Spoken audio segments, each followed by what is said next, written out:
Okay, that was, excuse me for a second.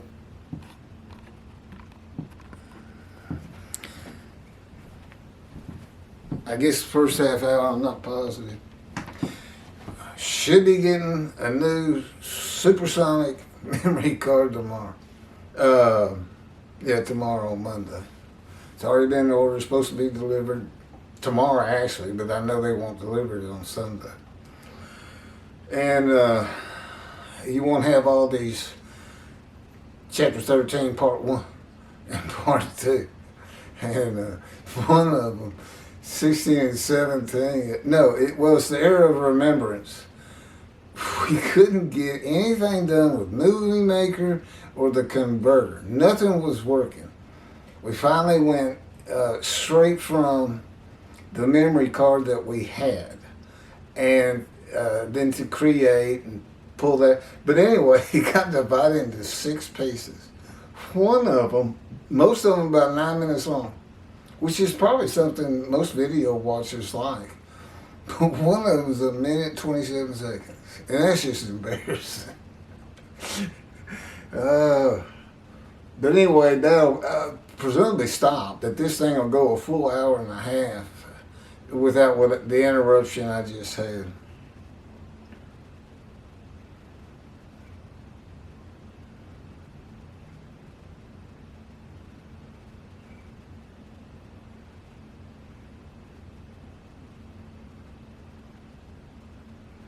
The Hebrew noun pesher.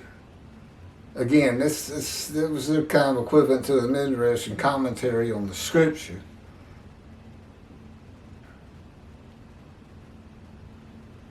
The Hebrew noun pesher is found in the Hebrew of the Qumran scrolls in the sense of, this is in quotes, meaning, explanation, interpretation.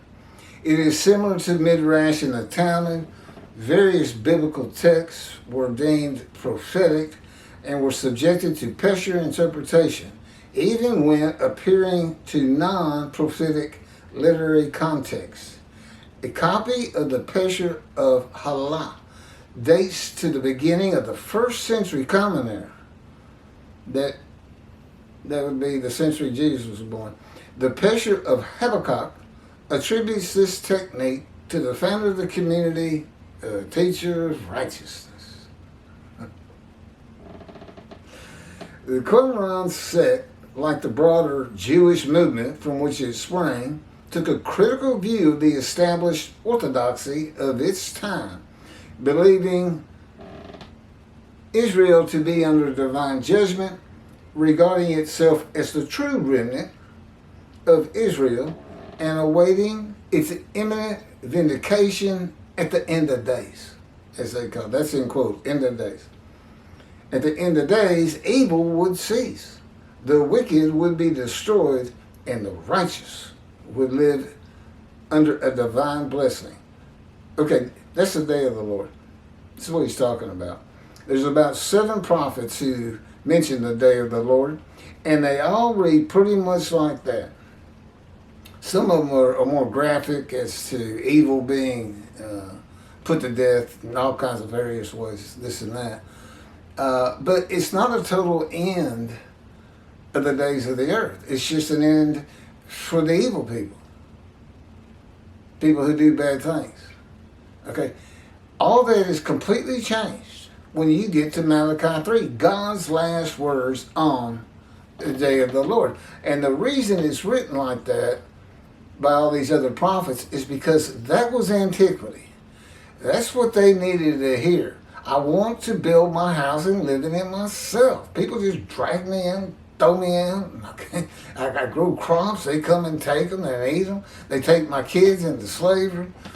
You know, get rid of them, God. That's what they wanted to hear. They wanted to hear stories about it. You know, there's a story, Jesus fed 5,000 people with 2 loaves of bread and 5 fish, or 5 loaves of bread and 2 fish. I can't remember which it is. 5,000 people. How? Yeah, but that's what they wanted to hear. These people are sitting out there listening to storytellers just going, oh, I'm so hungry. I'm so hungry. Oh, tell me about food. You better believe it. And a man who is God? Oh my gosh. You got to have one of those. That's why they love this story so much. And this is why these rabbis or learned men in the Hebrew Bible were the Essenes themselves. You know, God has a story that's so funny. He said, yeah, see, this guy Shlomo and his buddy David were had been expulsed from Israel, the promised land, and we're heading towards Europe. And Shlomo says, you know what? We ought to put that story of Jesus, which everybody just loves. I always get a lot of food and money with that. We ought to put it within the Hebrew Bible as though it's prophetic of him. Of course, they didn't do the manipulations that Christians do to make it so. They hurt themselves enough. Believe me, the greatest lie and deceit in the history of mankind comes from the lips of Jesus, and it's in their book. Yes, it is. It's in one of the prior chapters. Look for oh, never mind. Anyway, it's before chapter 19. Again, I'm redoing them all because God had me repost, let's re-download and re-upload all my 50 chapters of the book that I've put on tape. Everything I do is from that book. And to some extent, the life of God's righteous servant when it comes up. It's been getting a lot of views lately. But, what's that? I need to hurry it. What was it?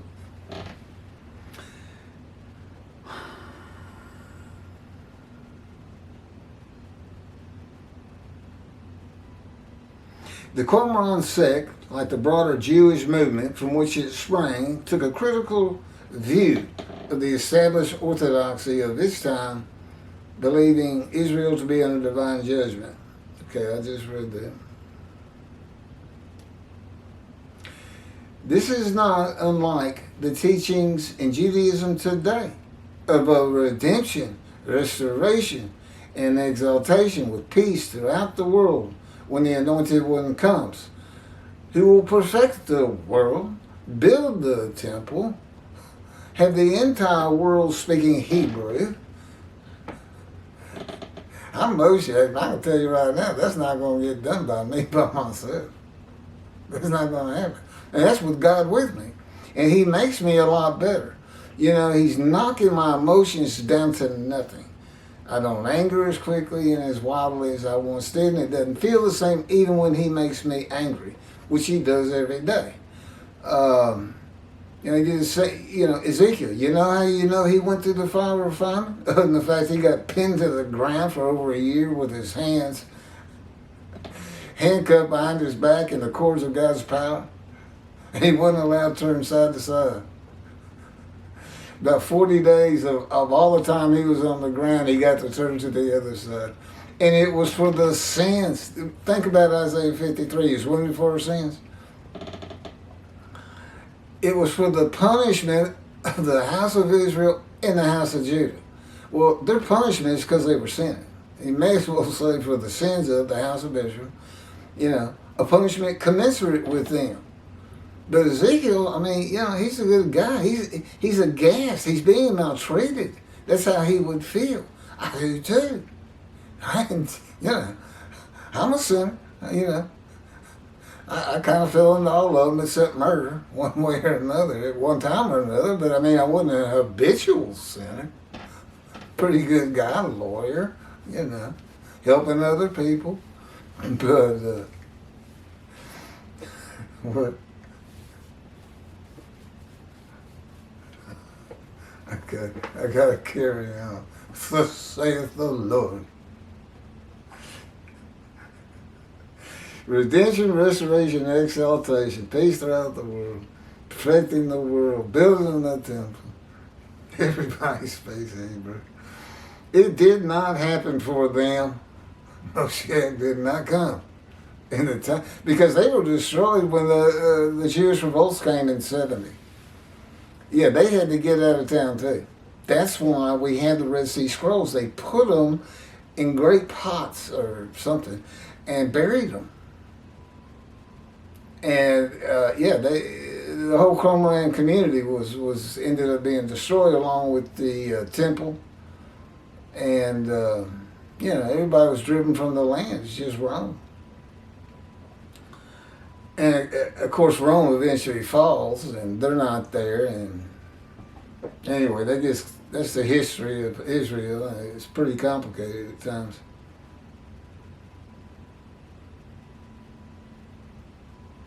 And again, all this stuff comes from Rambam.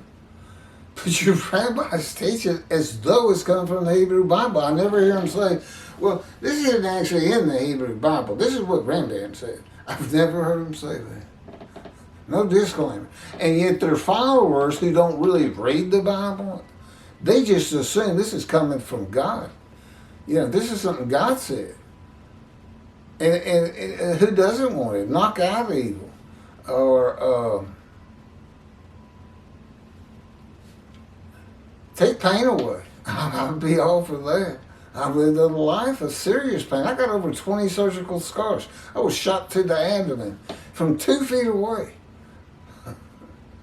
I impaled my right knee on a broken Coke bottle sticking out of the ground, all jagged like this. It's stuck in the ground. I was running. My dog ran between my legs. Even though I have reason to believe somebody turned my dog in that direction in his power. I go flying through the air, came down on my knees, but one of my knees came down on that bottom. So I'm in the hospital, and the first doctor says, I can't do anything with that. We're gonna have to take it off. It was that bad, But no, I guess you could say a miracle happened. A doctor came by who could do it. I'm starting to blur again. I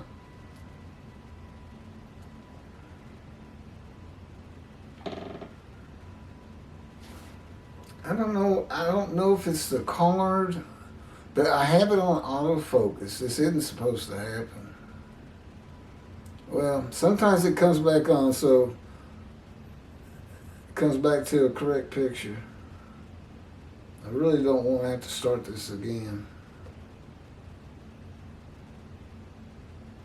Josephus Flavius describes this sect, the Essenes, as one of the main 3 philosophical sects among the Jews, with a very detailed description. Excerpt from his book. Again, you see how much writing's going on back then, but yet nothing's written of Jesus in this time.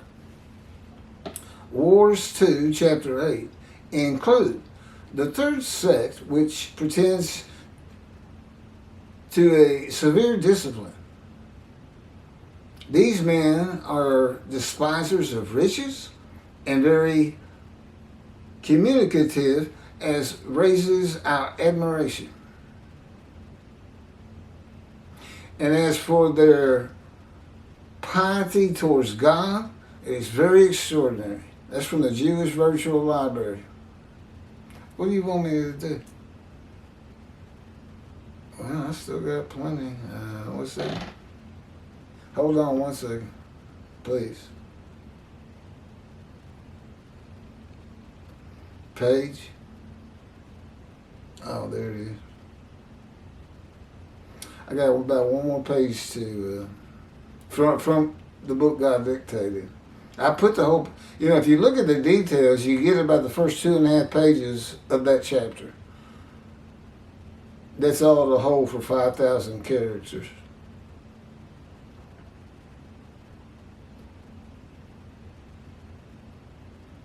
Now I got to find my place again.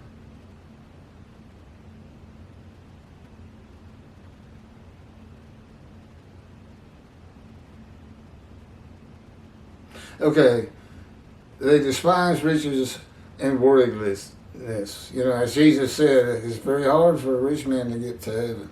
He did the same thing, despise material things and riches. Paul and Peter all said Jesus was the fulfillment of Isaiah 53 and a teacher of righteousness. All of Christianity does today, which just boggles the mind that 2 billion people have been deceived when with your own eyes you see it cannot be him. Wasn't crushed with disease, wasn't exposed to death, he died. Did not offer himself for guilt to God, which is the fire of refinement. Again, the people, the first 6 verses, they're all suffering from guilt for not obeying God's commandments, laws, and rules. Their lives are a mess. First 6 verses are combined by quotes. The people who say, who can believe what we have heard, are the same people who say, he was wounded for our sins. Our guilt was laid upon him. Okay? And it's written so that, well, that's too long of a story. But there's a purpose in all of it. But the main thing is nobody can figure it out because God doesn't tell you about the fire of refinement, the boot camp for prophets. But we find it in Ezekiel. You can see him going through it. He you know, God told him, Ezekiel, go to your house. I bind you with the cords of my power, and you shall not go out amongst the people. Isaiah, this is verse 8. He was cut off from the land of the living. Cut off. Means he couldn't get to it. Right, cut off from society. And silent as a lamb. He wasn't talking to anybody. Yeah, he's in there. Yeah, well, he told me, go your room. I don't have a house. I take care of my elderly parents who are in their 90s, and they have a condominium, and I get room and board for doing all kinds of things around the house and helping them out, doctors and everything else. It really was tough, but in the last 3 years, I finally started receiving Social Security. I give most of it to them to pay them back for the 13 years they carried me. But while I did this, while I'm doing God's work, you know, he told me, you're not going to practice law anymore. We're going to let your licenses terminate. No more seminars, no more sending money. That was the second week. I said, what am I going to do for money? He said, you're not going to have any. And I didn't even respond to that. I was just, just like, okay. What does that even mean? I've never not had any money. Whew, those early years. We ought to do a book, just the early years. And there'll be another book on my life, towards the end of my life, after I've gotten to Israel and how all this pans out, and little extra stories on God and his personality. He's not just the angry God of the Torah and the Hebrew Bible. His personality is far-reaching. Yeah, it's from, the most perfect person you ever wanted to meet. Nice, friendly, caring, to, a demon on the other end. He was mean. Capable of heinous acts. Oh, I forgot. Clearly, okay, well, I gotta finish this. This thing keeps blurring. I'm probably reaching 30 minutes too. According to Josephus, the name of the gate in the southern wall of Jerusalem on Mount Zion was called the Essenes Gate. They had their own gate where they would tell stories.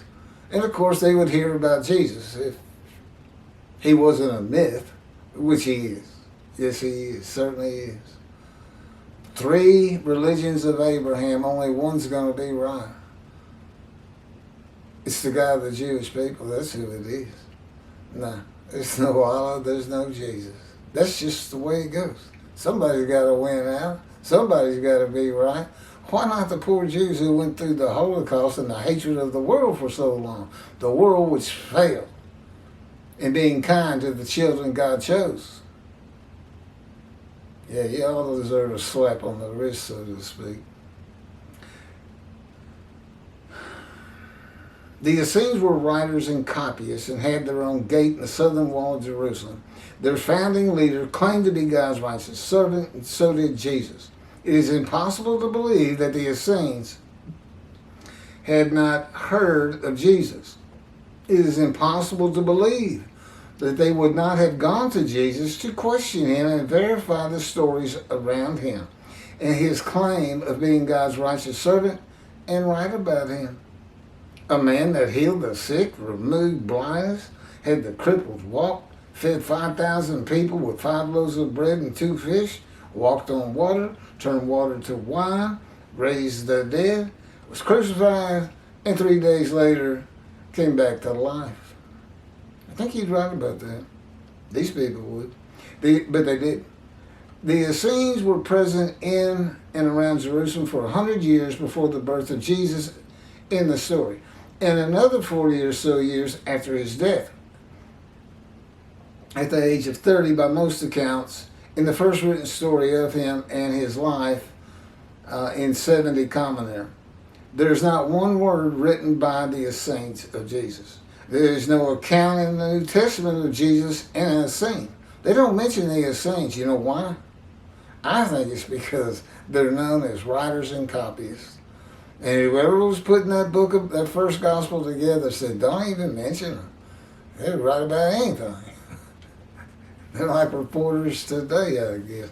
I know it's blurry, and I'm almost done. Bear with me. I don't want to redo it. There are no writings by Jesus. Nothing was written by his disciples.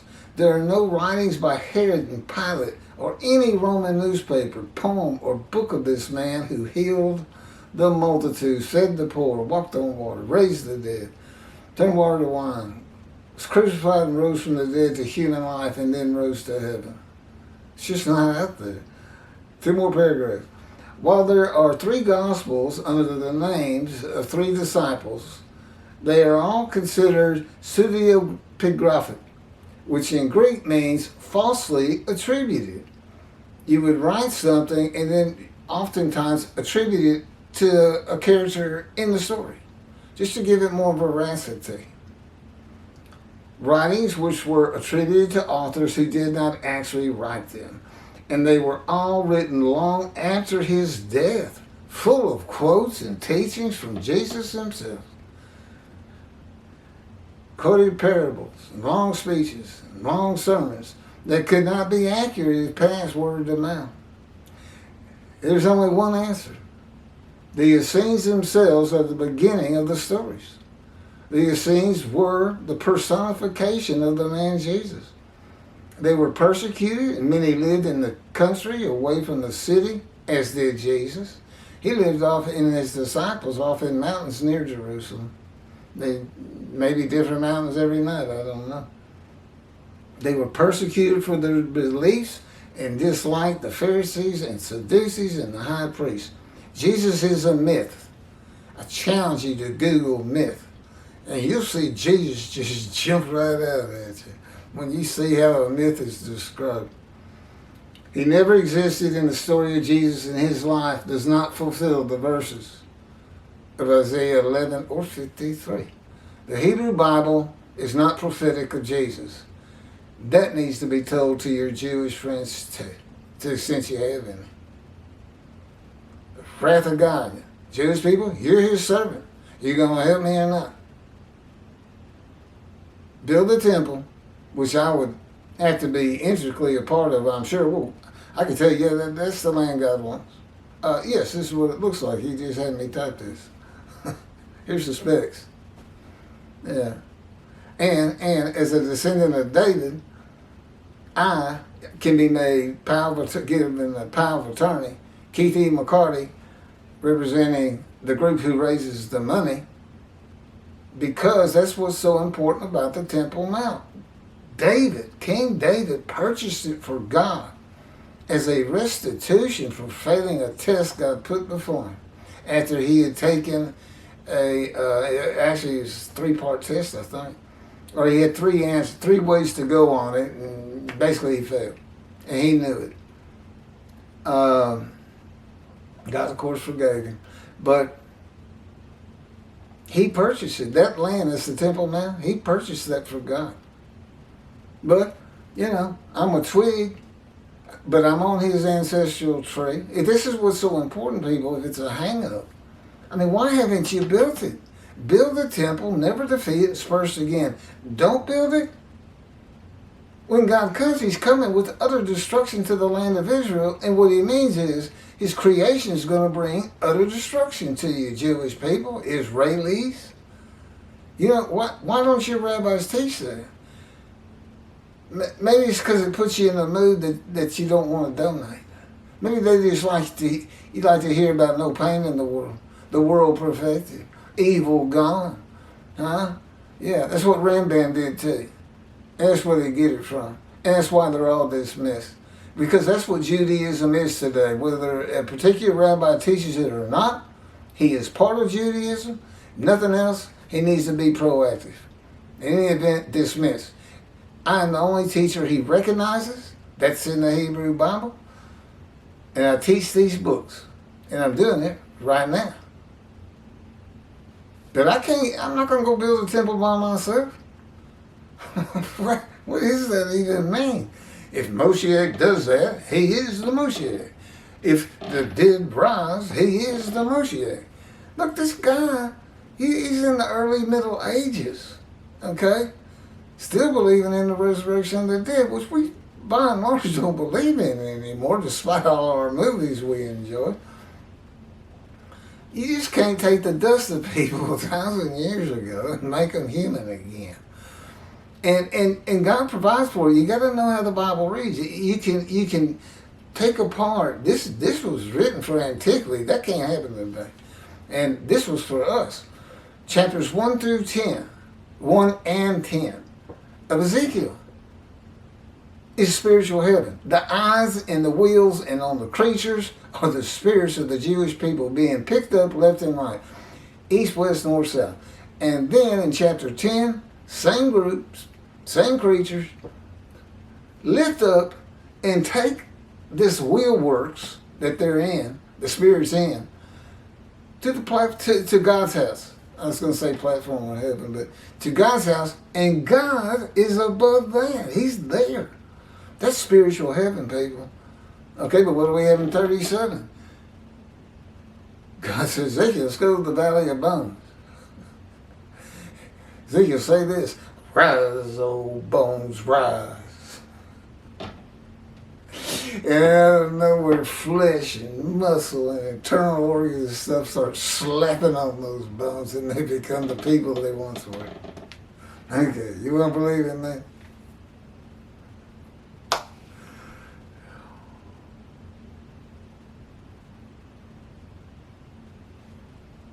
That's it. Sorry for the blurring. And again, I'm getting equipment that'll hopefully take care of this. Thank you for watching and listening. I mean, I'm looking at it too. I can see it on my viewfinder. It's awful. But I know you can hear me also. It's kind of like video and radio combined. Thank you.